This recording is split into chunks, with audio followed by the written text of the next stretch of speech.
Good evening and welcome. Welcome to Simply Frank. I'm Frank. It's almost 2 weeks since the country went to the polls. Unfortunately, a rather controversial election, never seen, before. Our prayer is that the country gets going because, like I keep on saying, politicians are just here for a short period, and politicians should not divide us as a people. At the end of the day, what is important is our country, is Zambia. On Simply Frank this evening, we reflect on some key issues that have transpired since the elections, and indeed during the election. My guest on the program is the chairperson of Ngocc Beauty Katebe. Ngocc, a very important stakeholder, not only in these elections, but in governance, as a whole. She's my guest tonight on Simply Frank. Good evening and welcome to Simply Frank. Good evening, Frank. Good evening, thank you, and good evening, viewers. Recovered from a hectic, election? Not fully. Mm-hmm. No, not fully at all. Mm-hmm. Because I know that issues are still going. Mm-hmm. So we cannot recover fully as concerned citizens. What are you more tired of, physically or emotionally? Both. Both. Indeed. Both. Is this happened to you before? Hey, I think from the time I started witnessing elections, it is happening for the first time. Yeah. Not sure because I'm emotionally and physically involved, or because maybe I'm grown enough to see things. But I think for the first time, I'm experiencing this in Zambia in this particular time. Where do you think this is all coming from? How did we arrive, here? I think we arrived here because of a number of issues that has happened in the electoral process. I'm sure you will bear with me, Frank, and you understand and know that elections are not a one-off event. It's a process. So within the process, I think a lot of things happened that would weigh you and me down because some of the things were not properly handled by institutions that were supposed to handle them. We will be, delving into issues, pertaining to the elections. But you have, dealt with politicians, a good while in your life. How do you understand, politicians? Why do I say this? These are people we live with. These are people we pray with. These are people we socialize with. But when they become politicians, they become different. Were you seated there? What is your reflection on the man and the politician? Wow. It's quite difficult to even explain. Yeah. Like you have said it, when we interact and socialize outside politics, we are totally different individuals. As soon as we become politicians and fully involved, we become two different people from what we are in our communities. I've seen politicians today that are ruthless. I've seen politicians today that are intolerant. I see politicians today that are inhuman. So really, it's quite difficult. That's why in most cases you find that a politician will be chatting with me. As soon as they wear that hat of a politician, they will sound like they've never met me, they've never done anything good with me. So it's quite strange that the political arena changes people's hearts, changes people's perceptions, changes people's thinking. And you begin to wonder. And especially if you find that the way they begin to think, the people around them begin to follow and praise whatever wrong things people do. I think that is what make most of these politicians change completely. And what is saddening today, Frank, is that when politicians are changing, eventually and slowly, people that live in this community called Zambia are also changing. Following the perception of politicians without thinking that they are playing a game, which game may end up destroying the entire nation. This is happening in Beauty. This is happening in a Christian, country. These are the same people, pronounced this country, as a Christian in a country. Are they doing this just as a guise to hide in Christianity? Well, when you talk about our communities, we are indeed a Christian nation. But like we said, when you enter the political arena, then you become something else. Because a politician is tolerant. A politician is human. A politician, a Christian. A Christian is tolerant. A Christian is human. A Christian is understanding. But immediately they cross over and go to the political arena. They change all these things. They just become, at times I call them monsters. They become monsters. Yes, they become monsters.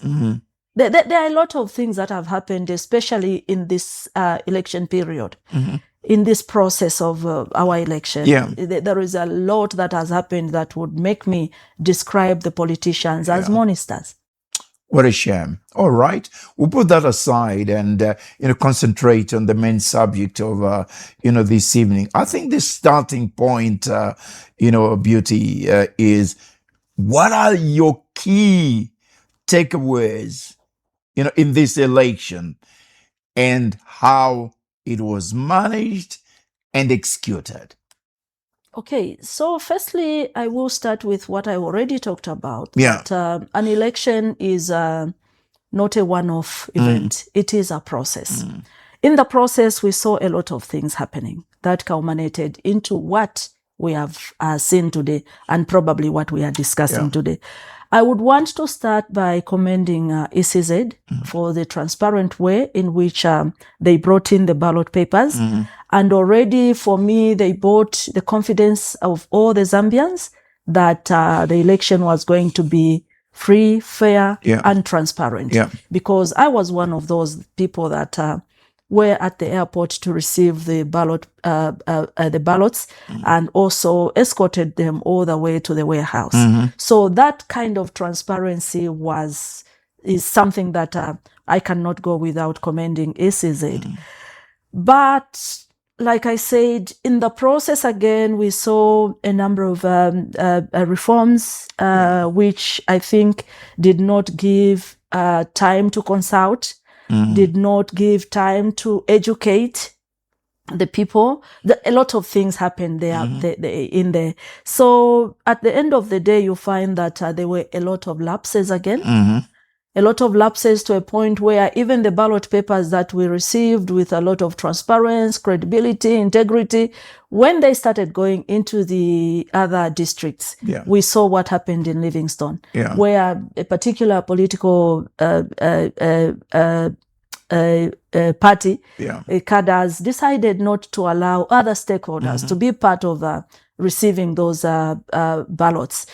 My biggest concern is on that particular moment, ECZ relaxed a little bit, because I think it was in their powers to ensure that all stakeholders, like they did in Lusaka at Lusaka International Airport, like they did at the warehouse, they were supposed to be firm enough to ensure that all political stakeholders and even civil society, the church and everyone else could have been allowed to receive these ballot papers in a good way, and then it could have ended up in some way okay. The ECZ did not respond consistently and fairly on how the ballot papers were distributed. Absolutely.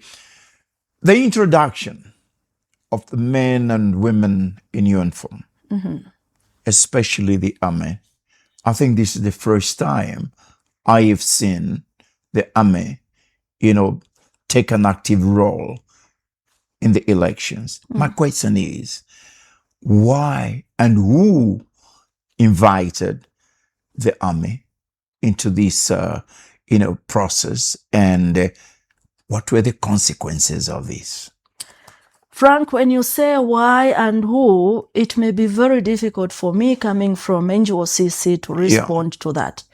But I will be asking the same question as why was it done that way? Why did we have the uniform men, not the police, but the army and ZNS coming to where people were voting from? For example, there are people that are very scared of just the police. Now, this is Zambia army officer in uniform coming to watch on how I am going to vote. For example, even if I see something wrong, it's difficult for me to express myself, even as a monitor. I remember at the University of Zambia, one of our board members was monitoring from there. They opened in good time and they closed at good time. What happened thereafter? They decided that they have received a call from State House to reopen the voting. It has never happened. And our colleague was like, I'm monitoring and I cannot keep quiet. She wanted to see to it that those things that they were trying to reintroduce did not happen. Next, she was apprehended. She spent a night in the police cell because she wanted to do her work. And very few people would have even the courage to do what she did because the atmosphere was quite scary. We had soldiers, we had ZNS, we had them with firearms. So it was difficult for her even to express herself in the manner she did. It's only that she's coming from the women's movement, strong enough to see where the wrong is and try to point it out. Otherwise, the situation was very bad. We can go on and on, talking about, the major concerns, out of this, but let me pluck out one tragic, situation, and that is the death, of Kafwaya, Mutotwe, a former, minister who passed on, caught up in all this, situation. What was your reaction when it was confirmed that he had passed on? When it was confirmed, it was very disturbing. Disturbing because we had senior officers who are permanent secretaries. I mean, senior officers of the government. 3 permanent secretaries who went to the hospital where it was alleged Kafwaya was. And they went there and sounded like they were even mocking the nation and Kafwaya's relatives. To find that after a few days, it was confirmed that actually Kafwaya was shot at and he was no more. It was quite disturbing. Disturbing to a point where even now, as the women's movement, we still call for clear answers from government. What happened? Who did it? Why did they do it? Why didn't they do the work of the soldiers that would walk in, whatever the case, whether it was a militia? If they walk in as armed officers, they could have still asked those guys to put down their guns and get them in a manner that we could have all appreciated as Zambians than taking away a life. This is the darkest ever election that Zambia has ever experienced. People could have died in the past elections and we really don't know how it happened, but the Kafwaya death is a very dark crowd. Ms. Katebe, it is stated, and the Secretary of Cabinet, said it many times, that civil servants should not participate in politics. You've alluded to permanent secretaries taking an active role in political, issues and issuing misleading, statements. How do you explain this breakdown in government administration? It's a total breakdown. It's a total breakdown because, Frank, as I sit here, I worked as a civil servant. I worked as a civil servant for 23 years.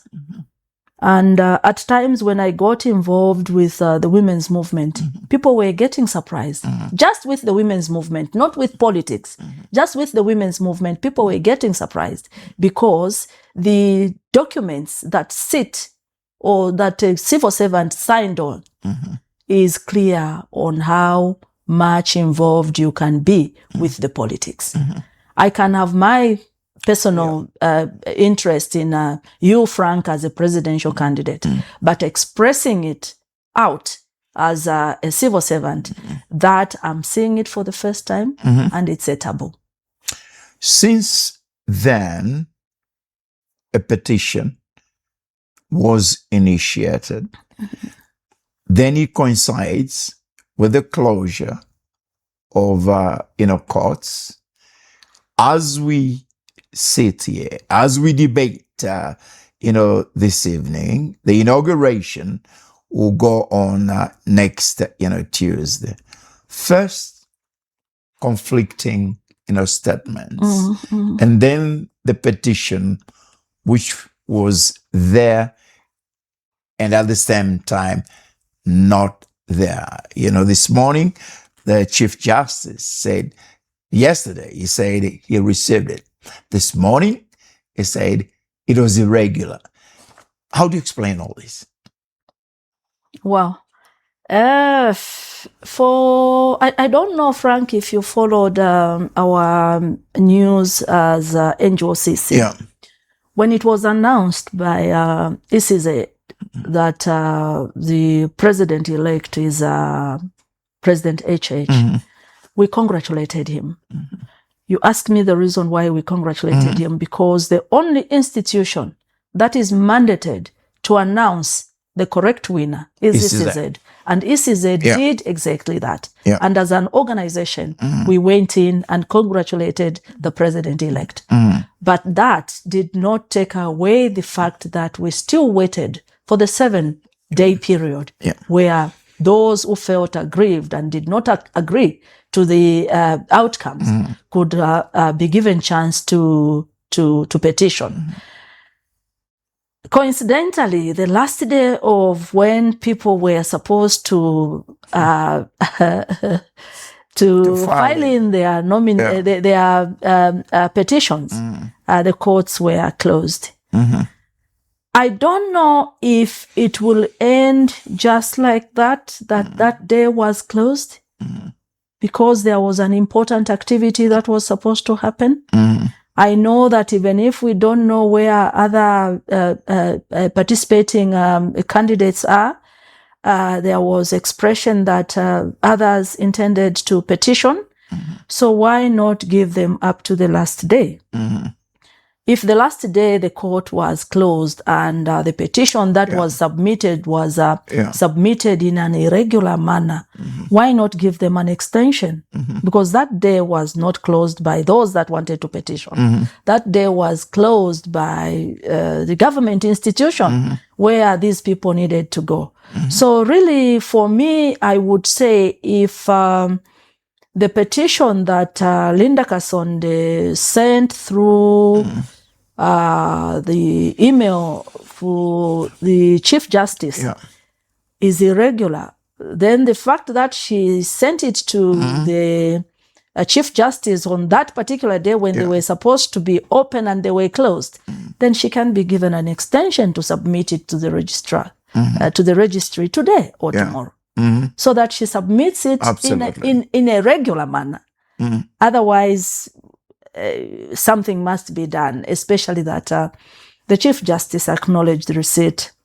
What does this say to justice? Justice a futile exercise? Well, at the moment, if, for example, this issue of Linda Kasonde submitting the petition in the manner she did is going to be treated as irregular and it ends there, then there is mockery all the way to wherever it is today. Would you say most of these arms of governance now are captured? Or would you say the president or the presidency as one arm of governance, clearly shows, from the Constitution that this particular arm of, governance is more powerful than the rest of arms of governance?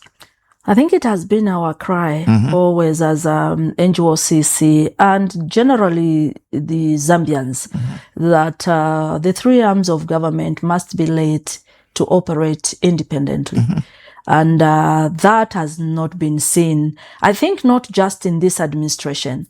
In most of these administrations, there must be something wrong that we see that there is power heavy on the executive than the other two arms of government. And that must be worked on, and that must come to an end. The executive must operate as an executive. The legislature must operate as a legislature, and the other one. When all this was being played out, Ms. Katebe, the observers, were here. The rest of the world was focused on Zambia. Zambia, which has been a beacon of peace. Zambia, which has facilitated, elections and transition of, leadership. Isn't the government worried about the impact internationally? Well, if the government is not worried, then it can be shocking, because me personally, as a Zambian, I'm actually worried, because when you look at the reports from the international and regional observers, the report was not very good. It has dented the credentials of the democracy in Zambia. So really, government must be worried.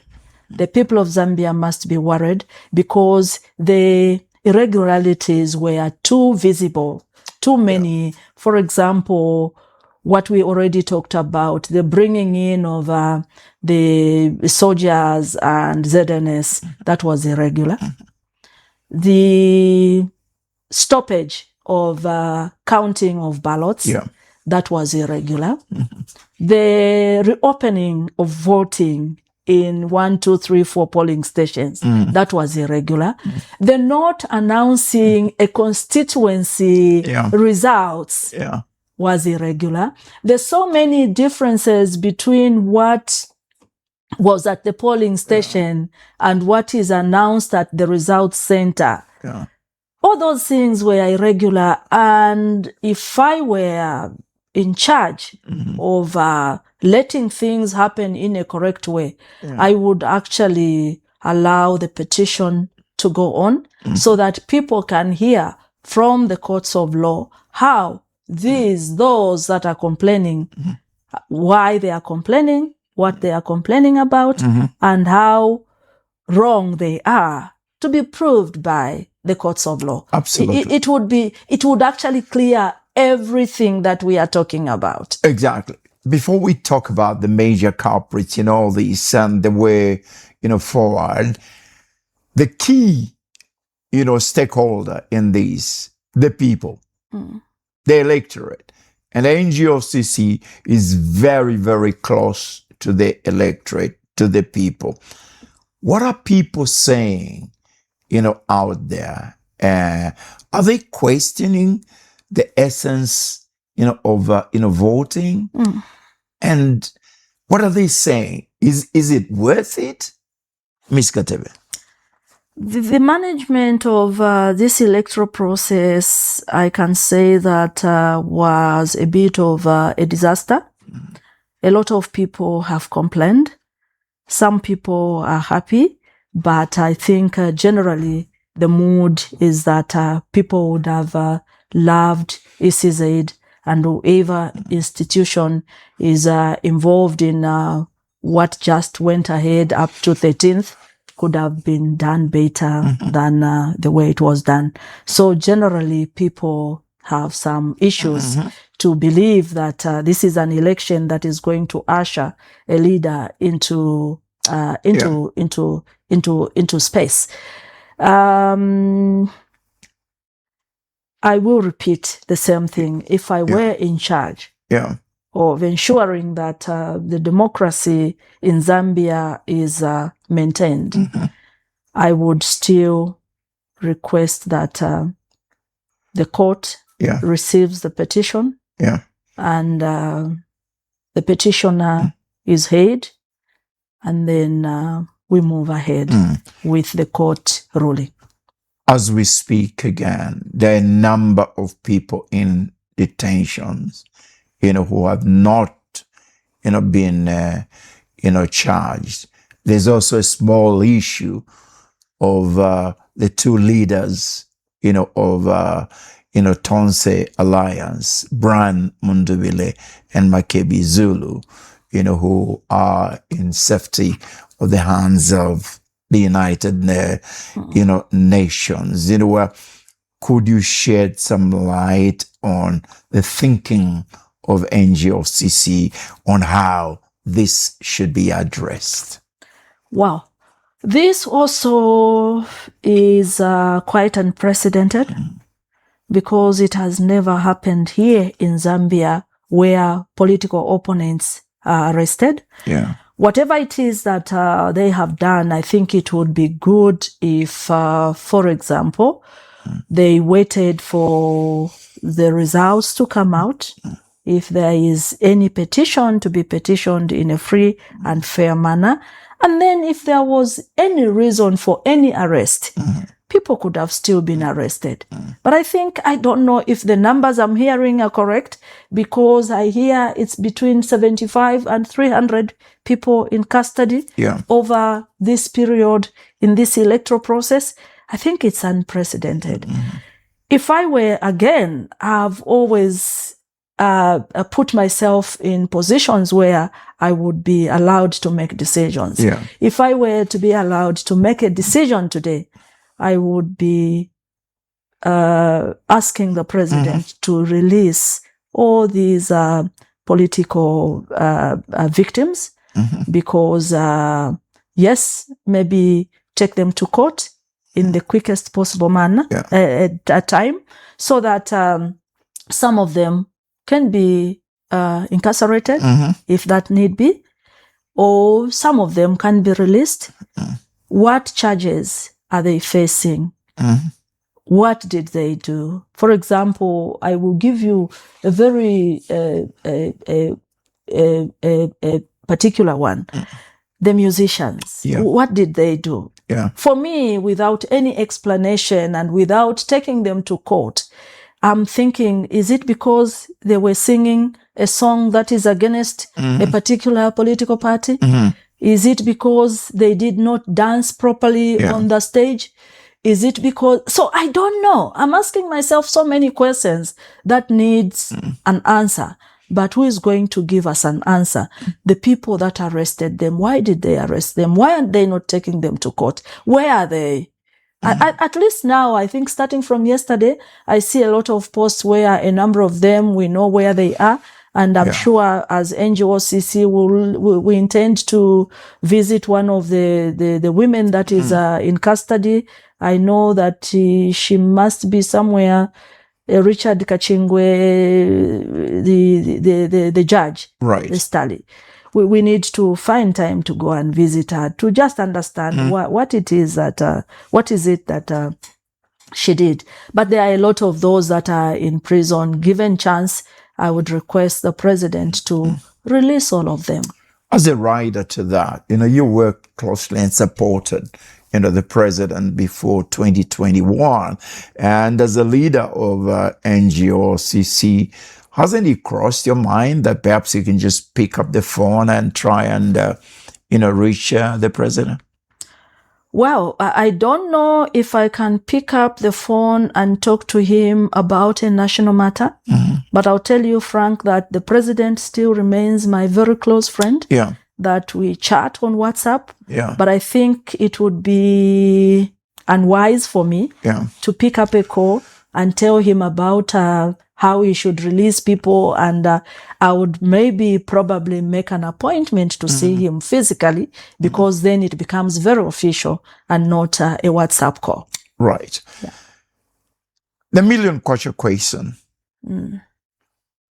We've talked about the stakeholders, here, and we pointed out, where some of the shortcomings, where the million question is, where do we go from here? In particular, what lessons, should the stakeholders learn, from this, and especially ECZ? Does ECZ get reformed or what? I mean, just where do we go from here? Well, firstly, we should all understand that whatever it is that is happening, the buck stops at government. Yeah, because they need to look into all these things. When you talk about the reforming of ECZ, I will say yes, because it doesn't look like it enjoys the independence that it's supposed to enjoy. No, it doesn't look like. So we need to get this institution independent, make its independent decisions, and also those that are managing the processes must be free from entanglement with any political party, because this is a very serious institution. Imagine we are putting into leadership someone who is going to run this country for 5 years. Are we putting someone because this is what the people of Zambia want? Or are we putting someone because this is what ECZ wants? Or are we putting someone because this is what someone wants? So really, when we talk about the electoral process and the elections that will only appear after 5 years, we need to listen to the people's will. The people must decide. The people must choose their leader, bad or good, as long as that person is chosen by the people. Excellent. So really, ECZ needs to work on its operations. Its mandate is huge, and it affects all of us. Right. When everything is said, and done, Hakainde Hichilema has been declared as president of this country for the second, term. According to the reports, now he will be inaugurated, on Tuesday. What do you expect from this rare and important occasion? What should the president address on Tuesday? I don't even know what to say. There are a lot of things that we expect from the president once sworn in office. But the first thing and most important is the division that we are seeing in Zambia. The issue of, Frank, I cannot talk to you until I ask what tribe you are. We never saw that where we are coming from. Kaunda's time, that is why you find that I have colleagues who speak very good Lozi, because they came from Chinsali and went and lived in Mongu for a long, long time, until when they were about to retire. That's when they went back to Chinsali. The divisions, I think it's the first thing. It's the first thing and most important. Why are we so divided? What is being done on the political arena that is making us so divided? I see girls like, what can I even remember her name? she's called on social media, she's called Nams. Yeah. That girl, she's Lozi, and she's part of the Tonse group. Yeah. I see the way she comes out. If we can have people, especially at presidential level, coming out like this young girl, I think we would do away with the divisions that we are seeing today. For me, that's my biggest concern. Whatever it is that the president will do, as long as we remain divided, it will not work. Would it take the president's word during the campaign, and unfortunately, he didn't make things easy. Do you expect the president, to put in place, policies, that will unite our country? And I really don't know what policies. Maybe you can assist me on this. What would it take? We don't need any policies, Frank. Yeah. When it comes to uniting the nation, we don't need any policies because it has happened before. Yeah. We just need to get back to where we are coming from. Yeah. Why should I ask what tribe you are before I talk to you? Why should I ask what tribe you are before I give you a job? Why should I ask what tribe you are before I can have a meal with you on the table? Let us just go back to where we are coming from. One Zambia, one nation must not be rhetoric. One of the things Dr. Kaunda did, was during the elections, some of his key people were scattered all over, provinces, and irrespective of the tribe. He also balanced, the cabinet. Are these some of the issues, perhaps, President Hakainde Hichilema should consider? I think those are some of the issues. Firstly, I'll tell you something, Frank, that the reason why we voted out PF was some of those reasons. We could see that on the list, for example, of permanent secretaries, it was Northern Eastern. That we cannot run away from. Yeah. It was started in the PF period. And the time that we were voting, because the president was talking against that, and we were very sure President Hakainde Hichilema was going to work on that mistake. But alas, if you ask me, he did not work on that mistake. He actually continued also with the same appointments that were regional and. So those are the things that we need to work on. Why, again, I ask the same question, Frank. Why should I ask about your tribe if I have to give you a job? It's in the public domain. Social media, where a boss is asking, no, these names are, why have you put the Bembas here? Why? No. Let us not do that. Let us look at someone's credentials. Can Beauty be a garden boy at my house? Yes. Give her a job. Don't start, you start asking about this tribe thing, and then you defeat the purpose of one Zambia, one nation. One of the key issues in our election issue was cost of living. What would you be telling the president, or what are your expectations from the president and the government in terms of dealing with a high cost of living? I think there are a lot of programs that the government worked on. For me, I would be the last person to talk about indicating to the president on how the cost of living is going to be reduced.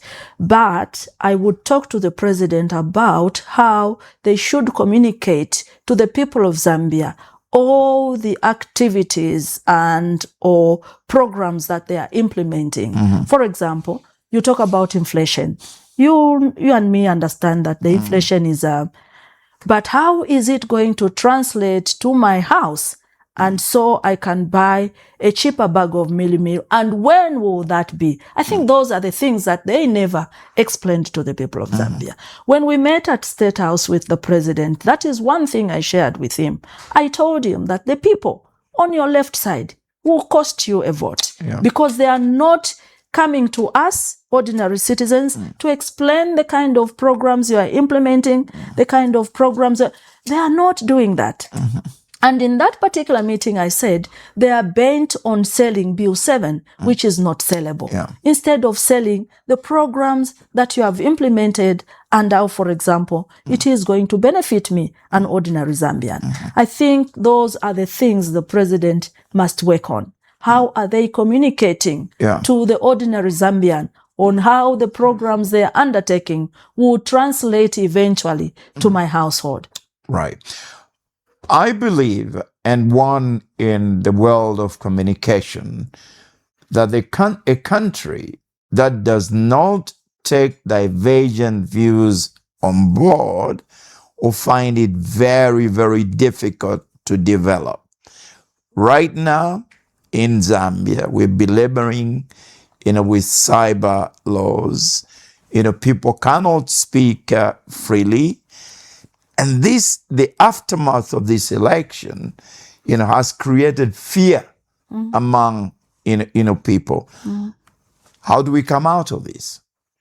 So there are a lot of reforms that were done in a hasty manner. And anything that you put across for the people and all the authorities to use, it must be explained extensively to the people. For example, even in this election period, like you have said, together all the way to the aftermath, people are scared. People don't know what to say and what not to say. Even those that are arresting people on flimsy issues, and then they will court the cyber. So really, people needed to understand what it is that is coming to us, and we actually needed to agree. On the cyber law, I think a lot of us as organizations, we did not agree on that, because really, when you keep quiet again, too much silence is seriously a way to the grave for the entire nation. Yeah. You cannot all keep quiet. You cannot all fail to point out mistakes. You cannot all fail to call government out. We need to find time to do that. We need to find space to do that. Even as organizations now, you'll be shocked, Frank, if I tell you that even in our own groups, an issue can come up. People are even failing to just make a comment on the group because they are scared. Our groups are infiltrated. Yeah. Everything you discuss on the group, the next day someone will know about it. State House will do something about it. So really, it's quite difficult. People don't know what is at stake for them. People don't know if, for example, they can come out today and say, what happened to the elections in Roma, for example? What happened to the results in which place is that where Jean Kapata is? Mandevo, is it? In Mandevo. Mandevo. Yeah. Between you and me, Frank, I really don't know if those results have been announced. This is almost 2 weeks. And no one is asking about it. People are scared.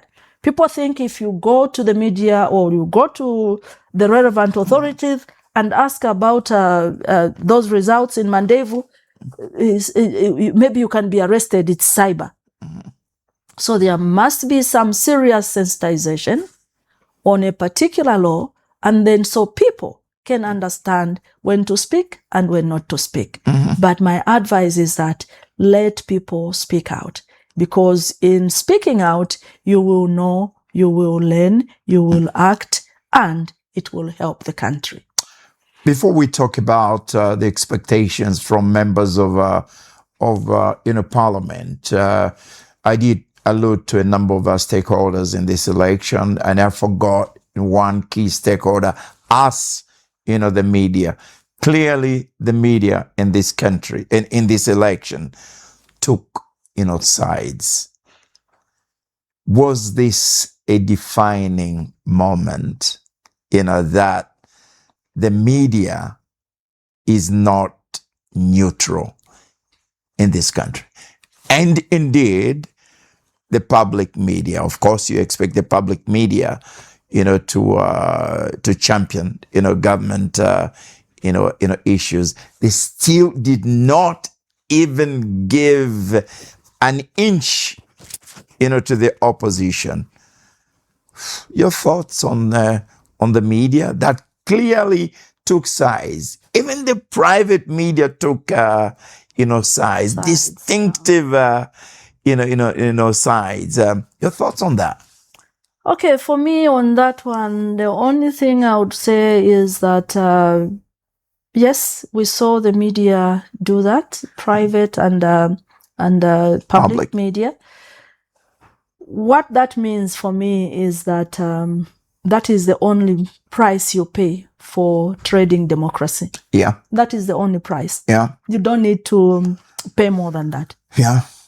Yeah. All right. The members of Parliament, incoming members of Parliament, they'll be sworn in, soon. What message would you be giving, to them in light of the questionable, perhaps that's even diplomatic behavior of some of the members of Parliament in legislating, important pieces in the last, session? Okay, for the members of Parliament, we expect better. Better than what we saw in the last Parliament. We expect the members of Parliament to know that they were elected by the people that have invested their interests and aspirations in them. To come to Parliament and just joke in Parliament, I think that should not repeat itself. Yeah. We saw a lot of jokes in Parliament, wondering whether they still remember that they were sent there to represent the people. We saw a lot of jokes on the issue of Bill 7. And I'm happy, extremely happy, that some of those that voted against the wish of the people that sent them to Parliament have not gone through. That is a lesson to all of you that is coming into Parliament this season. Know that when you get there are people that have sent you there. You've not come there to drink whiskey and dine. You've come there to represent the people. And when the people say no, take the no to Parliament. Yeah. When the people say yes, take the yes to Parliament. Bill 7 is a very big lesson for all those that are coming to Parliament. How I wish even those that seem to have been helped to get back to Parliament could not have been helped, especially those that betrayed their electorates. You don't betray the people that give you a seat. We saw the destruction of, PF. Sadly, we've already seen that, the tool that was used, by Brian, Mondubile, or the vehicle, that was used by Brian Mondubile, NRUP, already facing, problems. Do you see the destruction of NRUP? Do you see, the government, playing a hand, enticing, members of, Parliament by election with an eye for 2/3? Do you see leading to practically a one-party situation? I hope you know what I'm talking about. I understand what you're talking about. I think what I'm seeing, how the way we are trading, the way we are moving, I think what I see is probably becoming, in a very indirect way, a one-party participatory democracy again. But I think at all levels, starting from the president, we should say no to that. We experienced that with Kaunda. We want another Kumulu, Lesa, Panshi, Kaunda. Do we need that in this day and age?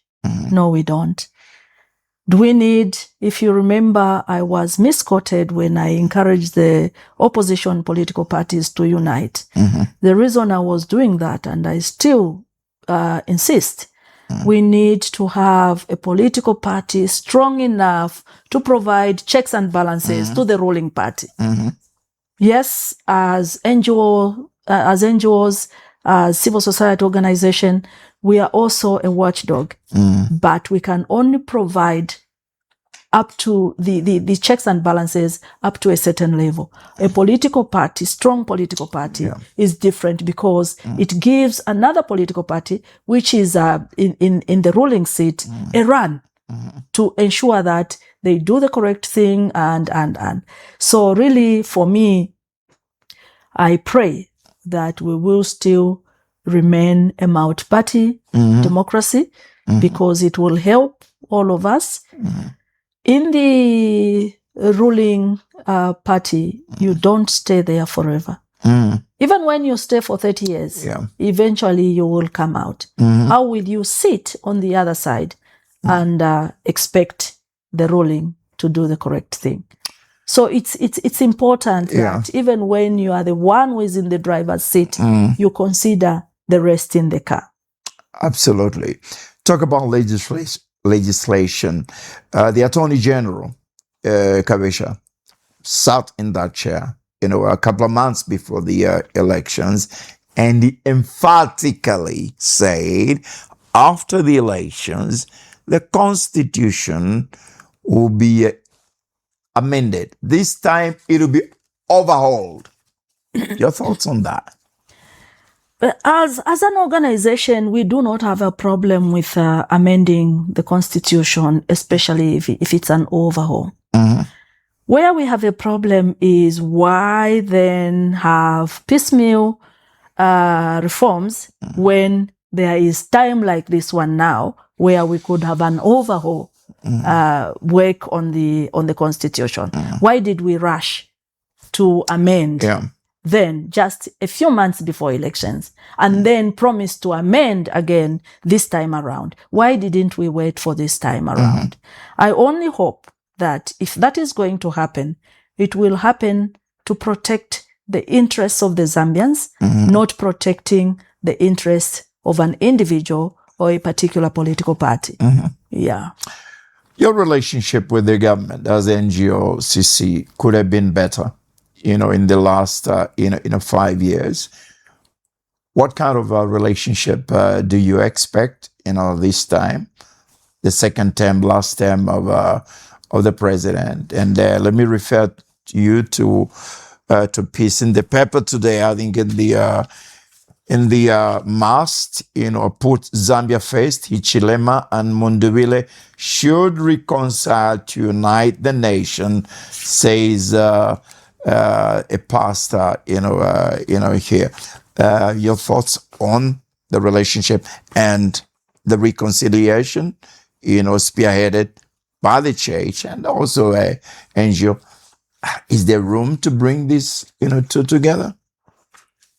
Well, so for me, the relationship between government and NGO-CC has always been like, yes, because it's like I mentioned, Frank, that we are a watchdog.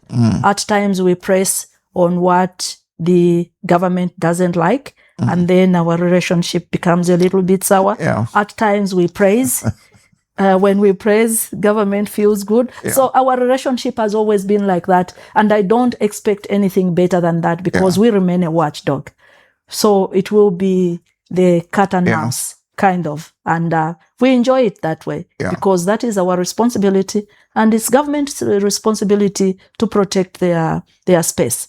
And it is also our responsibility to ensure that government does that which we feel is going to be good for the people of Zambia, and especially the church called to reconcile President Kehinde Hichilema and Brian Mundubile, and can it indeed happen? That lies squarely in the president's hands. So if he wants, it can happen. If he doesn't want, it will not happen. So we are all depending on him. If he likes, it will happen. If he doesn't like, it will not happen. Right. The prayer is he likes it. Yeah. Because we are all just the people of this country, and we need our freedoms, we need our independence, we need our peace. What are your fears, concerns, expectations, going forward? My fear, I think I've already alluded to it. My fear is to continue in the manner we have been running this country, where, Frank, before I give you a job, I should ask what tribe you are. That should come to an end. Immediately that comes to an end, then we will have the peace, whatever it is that we expect to have in this country, we will have. Because whatever it is that government wants to do, we will not be speculating. Maybe it's because they want to, it will not be there. Promotions should not come because you bear or you hold a certain name. Promotions must come on merit. Your message to all stakeholders and indeed to the country. Okay, my message is that we expect more from all stakeholders, but we expect much more from the president, because he's the father of this nation. Whatever it is that he wants to do, it's like me as a mother in the house. Whatever I want my children to do, I will make sure that they do it.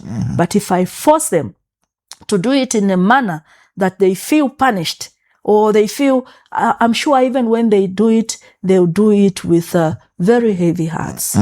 We expect the president to treat all of us as his children and have mercy on people, especially those right now that are in police cells.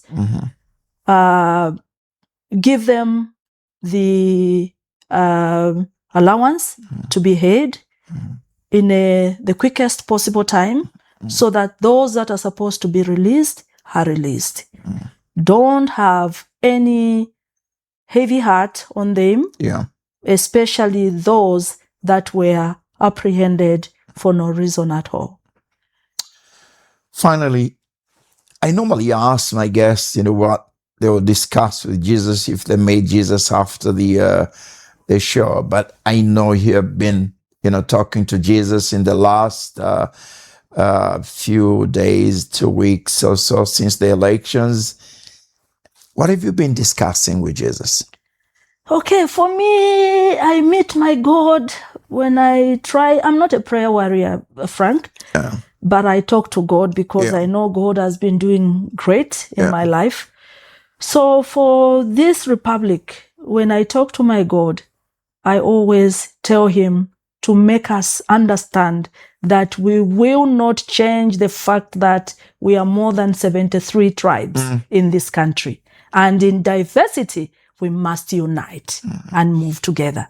That can only come from above, to soften our hearts and understand that there is a Luvale, there is a Bemba, there is a Visa, there is a Wushi, and we have even these small minority tribes, like where I come from, I'm Ushi.